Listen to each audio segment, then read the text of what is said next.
Hey there everyone, welcome back to the Shine Guide. Next up in the series, we're going to be collecting all the blue coins in Gelato Beach. Alrighty, having collected all of the shines in Gelato Beach, it's now time to sort of close this course out. And of course, we'll be doing that by running around and collecting every single blue coin. And we will be starting out here in episode 8. As usual, I like to start with the final episode on the stage when I'm collecting blue coins. Just kind of seems like the grand majority of them are going to be available on that episode. But as with pretty much every other stage in Super Mario Sunshine, we'll have to revisit certain other episodes, because certain blue coins will appear and disappear and move around depending on which episode that you're playing in. As we get started here, past me swam out to the middle of the ocean there. There was a blue coin down there. Not only is there one there, but there's actually be quite a few more out in the water. We'll go ahead and hover on over to this big ol' swing. And if past me can remember how to switch nozzles here, we'll go ahead and use the spray nozzle to kind of push us back and forth on this swing. And eventually we'll be able to get enough height to actually reach that blue coin there. I tried to grab it as I jumped so I could jump the distance to this next one, but kind of messed that up, oh well. This one here is one of the coins that seems to be attached to the school of fish, or maybe an invisible fish, so it's going to kind of avoid you. It'll swim away from you. I don't know if you caught that, but I was kind of going back and forth between pressing A and B. If you mash those back and forth, A, B, I'm not entirely sure, but I feel like it makes you swim faster. I mentioned that in a different video. Anyway, we'll go ahead and hop up here on top of this palm tree. This is the one that the swing was attached to. So there's yet another blue coin hidden away up there. And now we're way above the water. And I don't know if you could see it. You could just barely see it. There's another blue coin way out there, way out there. This one's, again, clear down at the bottom of the ocean. Almost feels like you shouldn't be out here. I feel like this is just about out of bounds. Luckily, there is an invisible wall somewhere out there, I believe. Not that I'm going to test it. I'm kind of scared of falling out of bounds. It's like an irrational fear of mine. Anyway, getting past that, there is yet another blue coin attached to fish over here. Looks like they kind of got separated from each other, though. That's kind of funny. Usually there's more than just one other fish with the blue coin. Getting up onto dry land here, finally. And I don't know if you saw that, but there was like that little effect there. My water hit something. And that was actually a blue coin. I'm not really sure why I forgot to grab that. But we did see that cool sort of hydroplane move that you can do in Super Mario 64. I think it's the first time I've done it in my series here. I just don't really use that move a whole heck of a lot, because I'll be honest with you, I'm not entirely sure if it's like an intended mechanic. But if you don't know what I'm talking about, if you spray water on the ground and dive on it, you will start sliding super fast. And you will just keep on sliding, and just, it's like faster than the turbo nozzle, which is just sort of ridiculous. I don't really know the story on that, but it just doesn't sound like something that was intentional to me. But maybe it was, what do I know? Anyway, coming over here with a piece of fruit, we see one of the more clever blue coins, in my opinion. I like that one a lot. You hop on top of the roof where there's the blades for the smoothie blender thing, and you just drop some fruit inside and get yourself a blue coin. That's pretty cool to me. Going underneath the dock there was one other blue coin. There were more question marks on the screen. The rest of them were just yellow coins.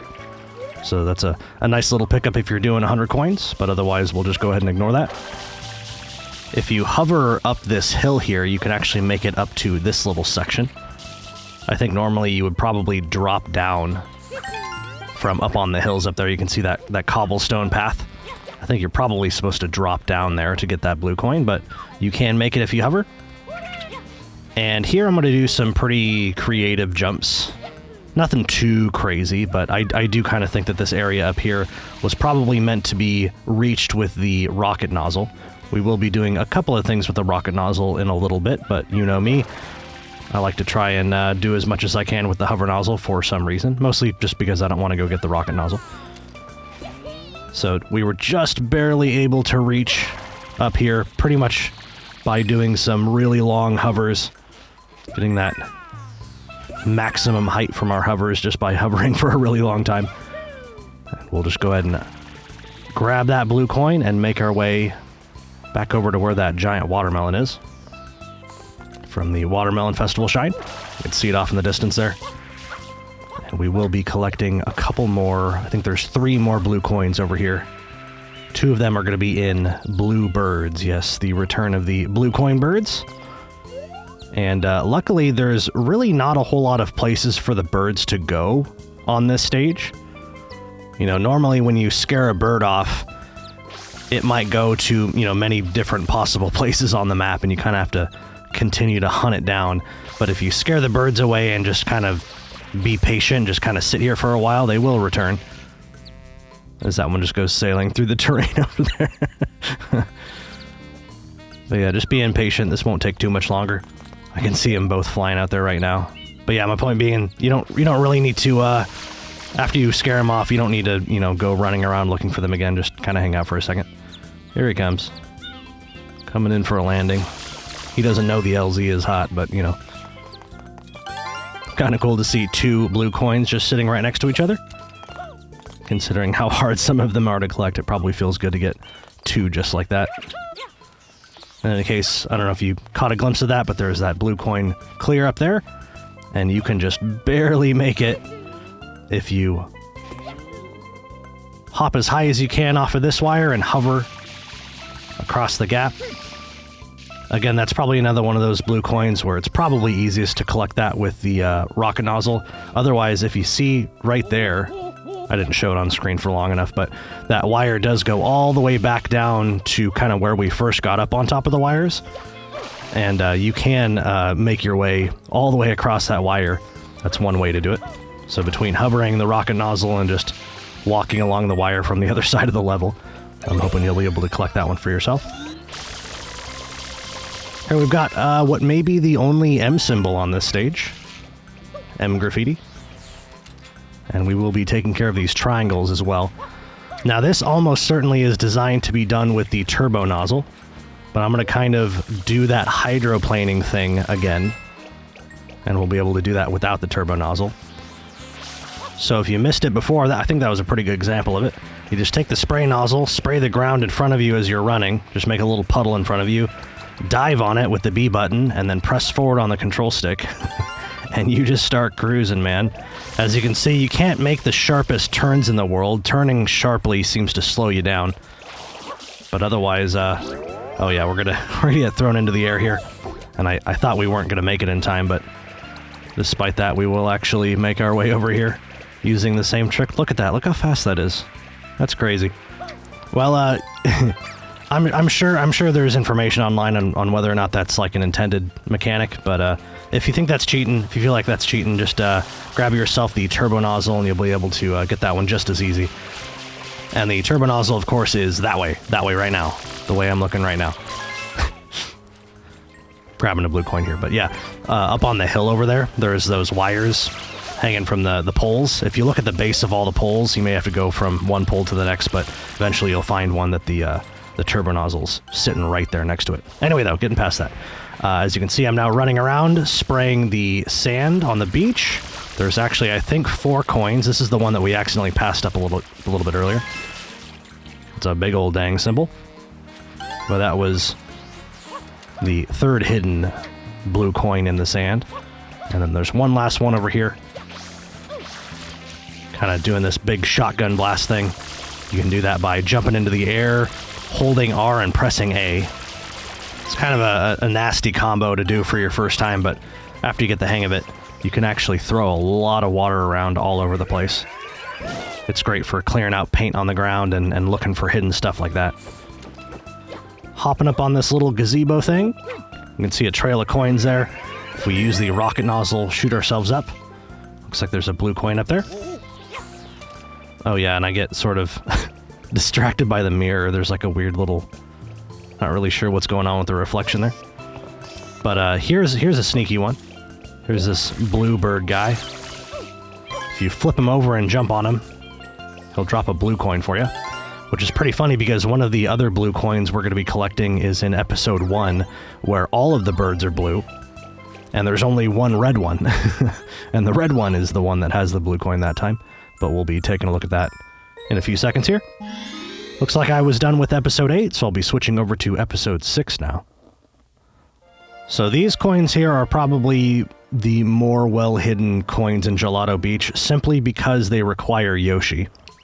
And that doesn't really sound like it should be that big of a deal. But you may not know, maybe this is why you haven't been able to find him, he's only available in Episode 6. Yoshi is only available in Episode 6. That's a big deal. I remember running around Episode 8 when I was playing this game for the first time looking for Yoshi. I just thought he was really well hidden. Back then I just wasn't really used to the whole thing where things are just... they just disappear in certain episodes for no reason whatsoever. And the game just doesn't really communicate that to you in any way. But anyway, don't want to complain too much. So again, Episode 6, and we now have Yoshi. And there's going to be a couple things for us to do here with him. The first one, of course, is this dune bud that seems to be covered in this orange paint. That paint is not something that you can wash away with flood. But for some reason, Yoshi's juice will do the job. So go ahead and spray that dune bud. And it made that foot imprint, which I thought was pretty funny. And the other one is going to be knocking down this beehive and eating all the bees. That's a pretty well hidden one. I mean, if you knew that you could eat all the bees, maybe you'd recognize that. Maybe you'd see the beehive and go, oh, that's probably a blue coin, but I don't know, man. I don't think I ever really knew that eating bees gave you blue coins when I first played this game. Having done that, we're now done with Yoshi, and we can move on to the next episode that will have just a single blue coin for us here. This is that blue coin that I mentioned back over on Episode 1, and all of the, apparently on Episode 1, all of the little bird guys walking around on the beach were blue. At some point, they all changed to red ones. It's kind of funny. But there's this lone red one over here, and he's got something special for us. So if you flip him over, jump on him. And with that, we'll be done with Episode 1. And then we'll be moving on to the final episode, which is Episode 4 here. This is the Sandbird episode. And these blue coins here kind of surprised me a little bit, mostly because usually when you go into secret levels, and this area, the Sandbird area, does kind of feel like a secret level to me.